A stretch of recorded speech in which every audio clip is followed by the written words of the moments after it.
Got it. All right, Christina, thanks for being here. And again, I'm D.Lisa West. I'm a spiritual life coach for people who want to find their spark again. And Okay. Christina? I'm Cristina Spataro. I'm a psychotherapist and relationship coach. I hope you put the spark back in your relationships and life. Right. And There as you promised go. in another conversation we had, we are going to talk today about bad things that happen to us. Yes. And how to reframe that, or how to find the gift inside of it. Yes. And for those of us who are following our videos, which I hope you are, it was towards the end of the video where we said 21 days or not to change a habit. And in the course of our conversation, as we always get caught on these beautiful tangents, we were talking about the idea that when something happens, look for, I'm not saying if I still or anything, but look, is there something positive that came out of it? What did I learn from it? What became of it? And we said we can make a whole conversation out of it. So there you go. Right. And I'm trying to remember, there's a quote I use in my coaching, but today, I don't remember who said it originally, and maybe it's just been said over millennia. And that is, inside of every adversity is a gift. I love it. Think back on all the times you felt like you were, and I invite you, if you're listening, do this as well. Think back on a time where something happened to you, or something happened around you, or something happened with you, or in your business, or in your life, and you just said, oh, I don't want this. This is bad. But in the end, maybe after years have gone by, you can look back at that and say, that was the best thing that ever happened to me, because I learned this new skill, or I found this new way of working, or I decided to move to a different town, or that car wasn't good for me anyway, and now I have a new, greater car. So what are some things that you can share, either with yourself or with clients, where they really thought something was not so good, but in the end, it was a big gift? In the end, it was a big gift. You know, I'm thinking of a crazy line from a movie. Okay. Of course. You know me, and I'm telling you, we should totally get an affiliate marketing thing going with Amazon. I'm telling you, or like, you know. I think our listeners are going to watch a lot of movies. Okay, what's the movie that you're thinking of right now? So it is a zany movie. It is called Mixed Nuts. I want to say it's from the 90s. It has Steve Martin, Rita Wilson, a young Adam Sandler. I'm not sure if this is before, I want to say it was around the time when he was on Saturday Night Live. I'm not sure if it's before or after. Madeline Kahn. So it's got an interesting cast. And it's about these two people. They're running this suicide prevention helpline. And there's a line that he says to one of the people calling who's unhappy, and says, "In every pothole there is hope." So it made me think of, in every adversity, what did you say? In every adversity, there was a gift. You said, what did you say? Yes. So it made me think of that line. Now, even though that was his cheesy line of trying to encourage the people, the movie itself deals with people who are going through their own personal issues, but it's done in a comedic way. And through this crazy holiday season where they're facing eviction, one of the women is pregnant, her husband is an ex-con, and they don't have money, so they're going, and then the Madeline Kahn character, you know, is a widow. They're going through their own personal adversities, and yet somehow they've all been brought together in this suicide hotline thing. Oh, it also has Liev Schreiber in an unexpected role that yes, wait for it. He's got an interesting role. So the point is, it's why it's called Mixed Nuts. Okay, they're nutty. But in this situation where they're all brought together on Christmas Eve, where, you know, they have their own individual problems, despite the fact the things they went through may seem like not good, like Steve Martin's character, his girlfriend breaks up with him, all this stuff happens, it actually leads to gifts. It leads to, spoiler alert, it leads to the gift of him really recognizing his love for someone else. It leads to the other gift. There's even a subplot with a killer on the loose they're trying to find. Gary Shandling has a crazy cameo. So it's a mix, but it's all the concept that if you looked at their lives, let's just say their lives weren't going great, but somehow in their different levels of dysfunction or unhappiness, there actually is good that comes out of it. And part of that good is them finding each other on this Christmas Eve. Oh, sweet. Well, I can think back in a time in my life. I'll tell you a story about how I didn't think something was working out, but in the end, it was awesome. So I'm a young woman. I'm working as a bellhop and a limo driver in a downtown Seattle hotel.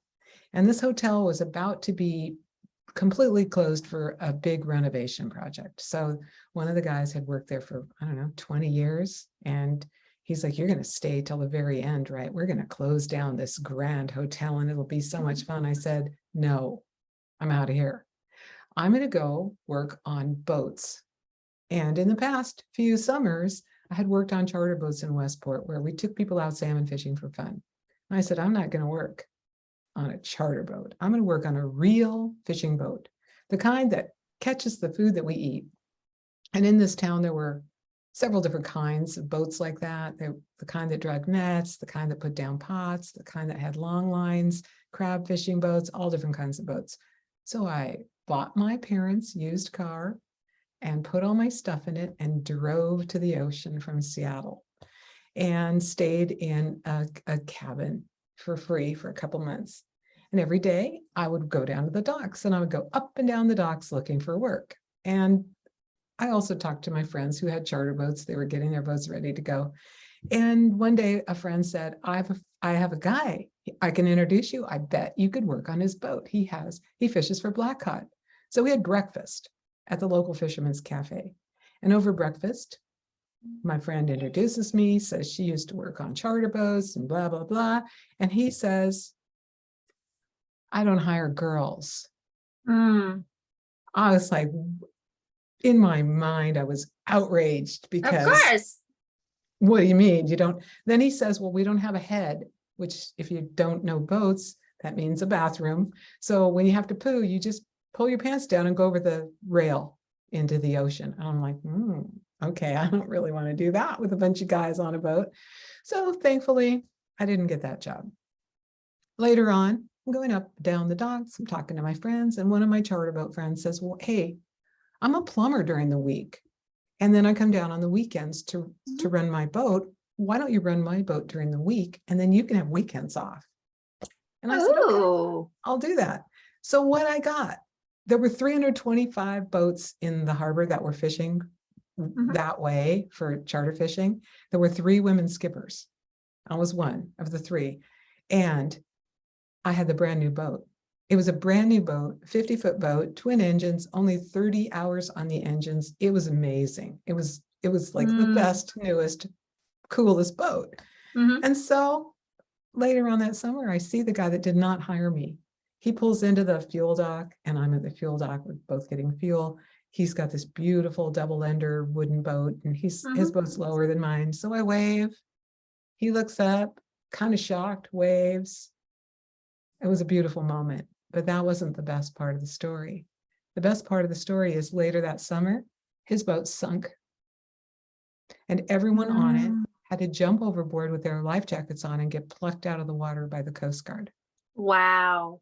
So not only did I not get the job on the commercial boat, I didn't have to be on a boat that sinks. Yeah. And I had the best boat in the harbor.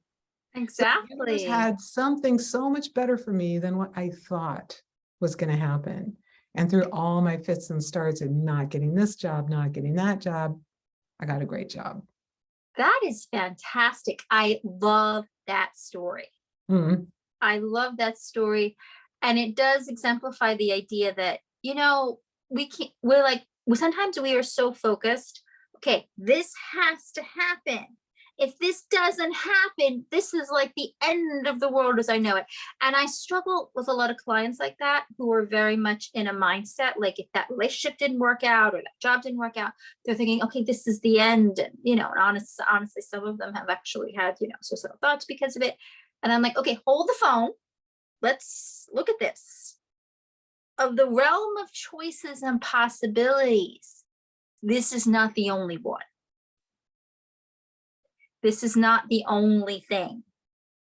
You don't know where something is going to lead you. You don't know, because this didn't work out, what else the universe has in store for you.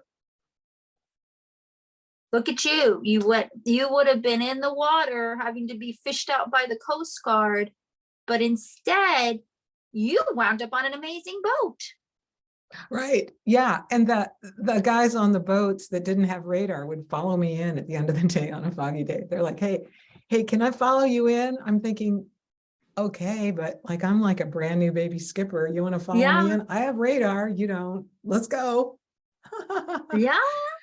I mean, but also, awesome. don't you think that if people are really focused on wanting one particular thing to happen, and it doesn't happen, right, they might just have to spend a moment grieving and then see what the gift is. Oh no, 100%. Listen, I want it understood that I completely appreciate and respect the pain that my clients have been through when they have felt the loss of something.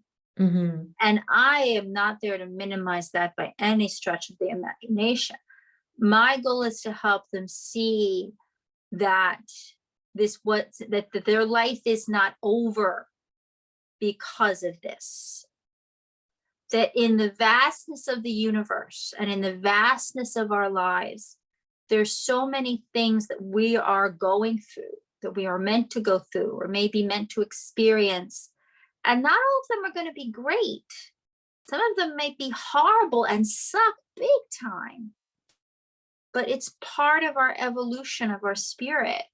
And you absolutely should mourn and acknowledge. I'm a big believer in don't rush grief. Absolutely. Grieve the loss of that relationship. Grieve the loss of that job. Grieve the loss of that opportunity. But the key in the grieving is to also find your way towards a path of healing. And then as you find that path of healing, then you look towards, and part of that healing is looking, what can I get from this that is positive? Right. Yeah. And I've tried to manage my thoughts lately when I remember to, and I'm thinking, oh, this is bad. I'm telling myself a story about how bad it is. This is going to be worse. This is the end of this or that. And then I can go, oh, wait a minute. What is it that I'm learning right now from this thing that's happening right now? Absolutely. Because sometimes all you have to do is just stop for a moment and say, oh, the lesson here. What is the lesson here? Especially if you're feeling the discomfort in your body. 100%. Yes. What's up? What am I learning here? So often it's not just a blanket, you're going to learn this because of that. But oftentimes there are similar learnings that happen. So the relationship doesn't work.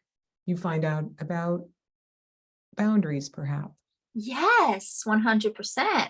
Because keep in mind, every experience is a teachable moment. You can do everything, quote, right, and things still may not work out.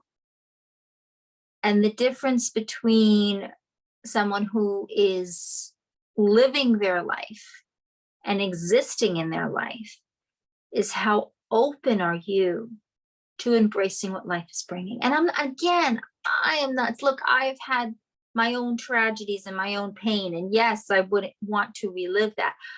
But going through it and living through it has enriched me in a way that it wouldn't have otherwise. And so this is where you look at it and you say, going through the pain of losing that person or not having that opportunity, what did that do for me? What did that teach me?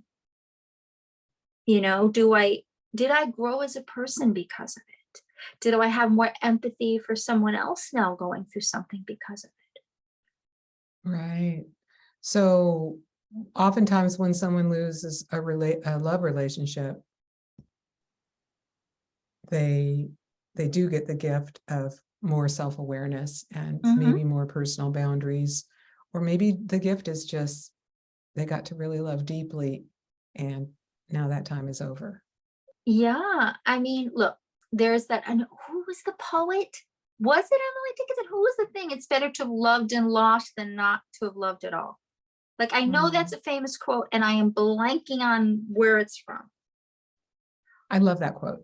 I love that quote too, and I feel so bad. I am like blanking on where it's from. But it is so true. Now, this is where, I don't know about your clients, this is where a lot of my clients struggle because they have been hurt. They're afraid to take a chance again because they're afraid of being hurt again.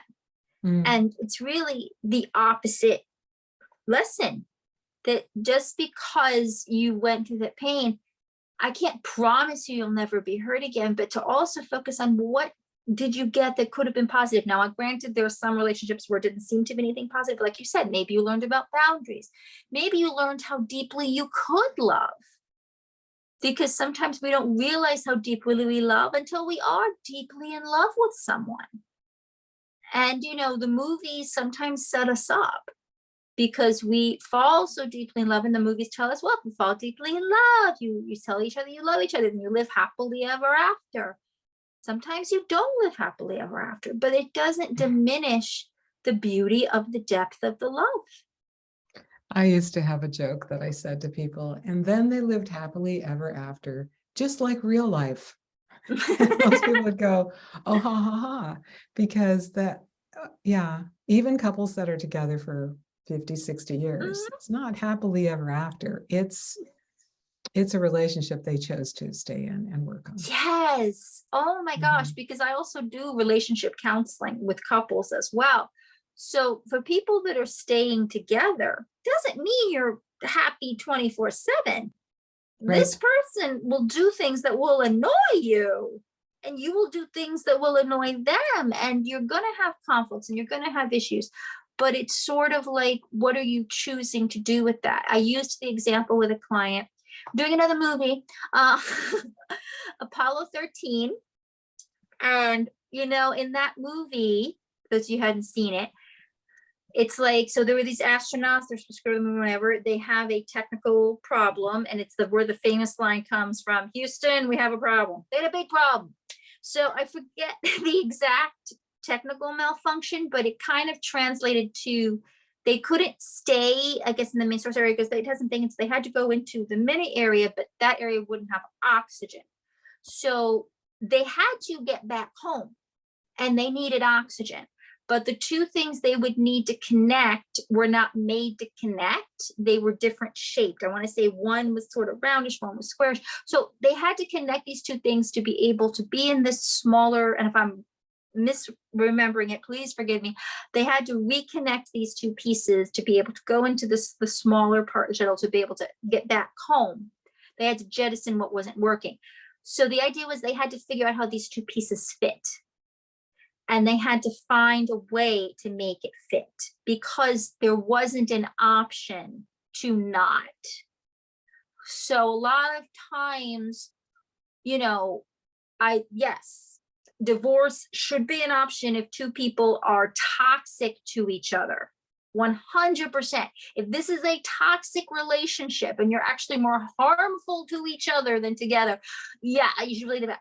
But other than extreme toxicity, if there's something there to work through, if you take away the opt-out and you must make this work, then you need to figure out what is the connecting piece to join these two pieces together, that you need to join these two pieces together.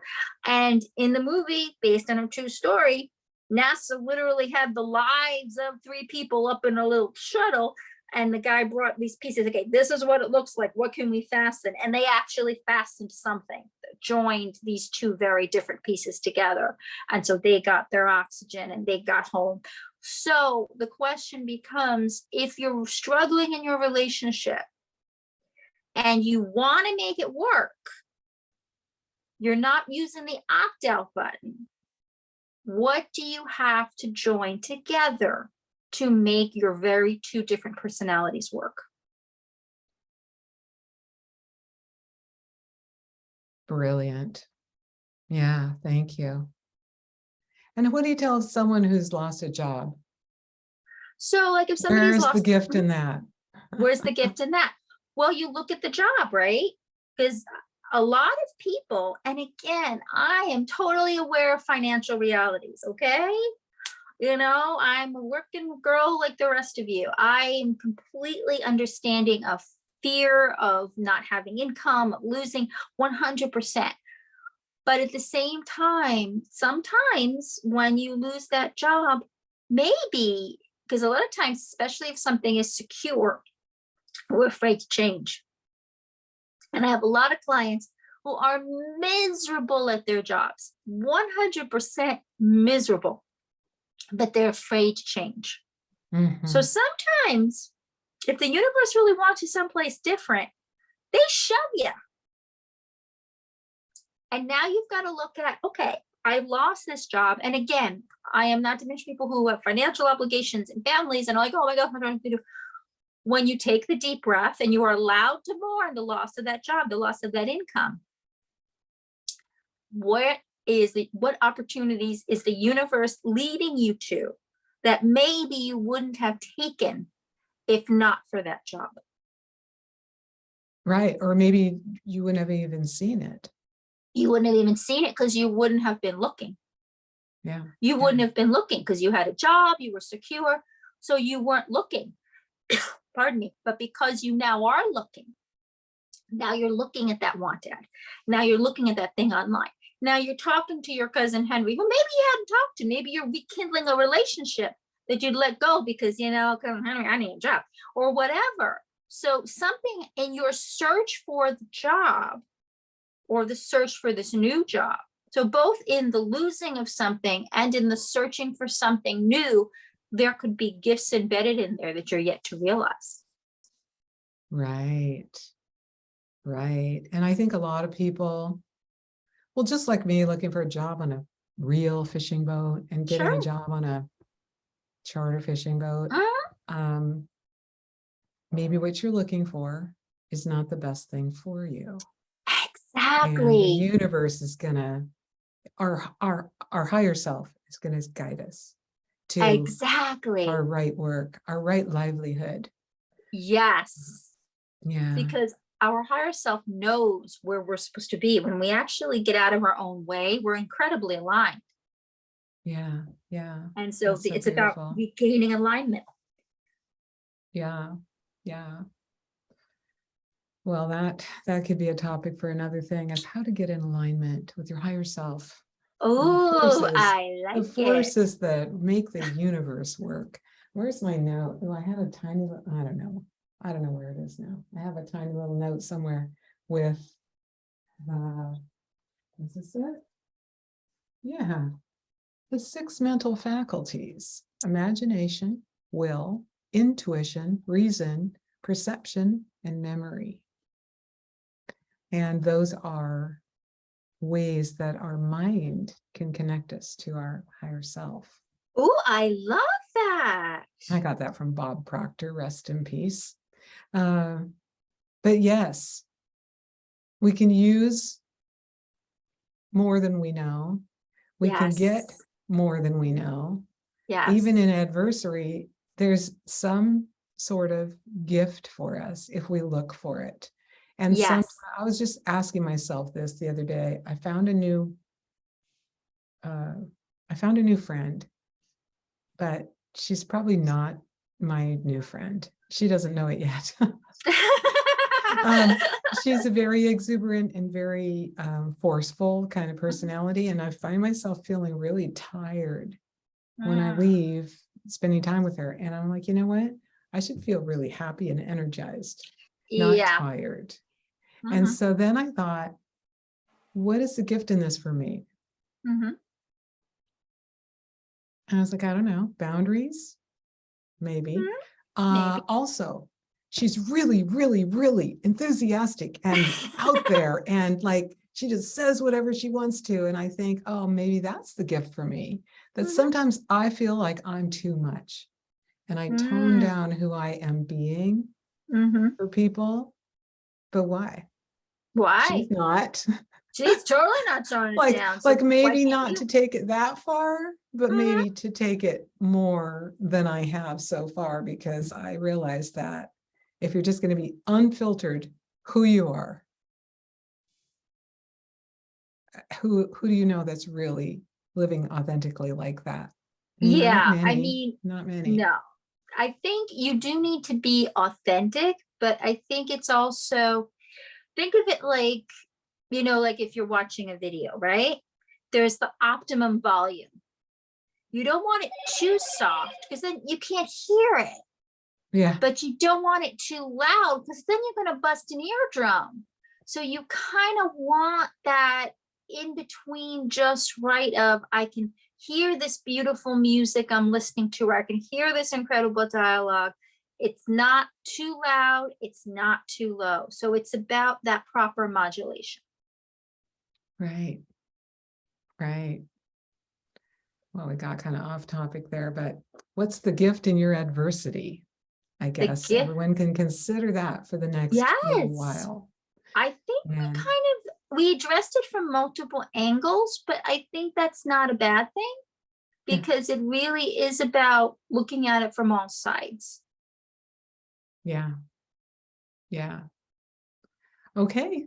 Thanks for the chat today. It's been lovely. It's been lovely too. Thank you so much for having me as always. I love our chats. All right.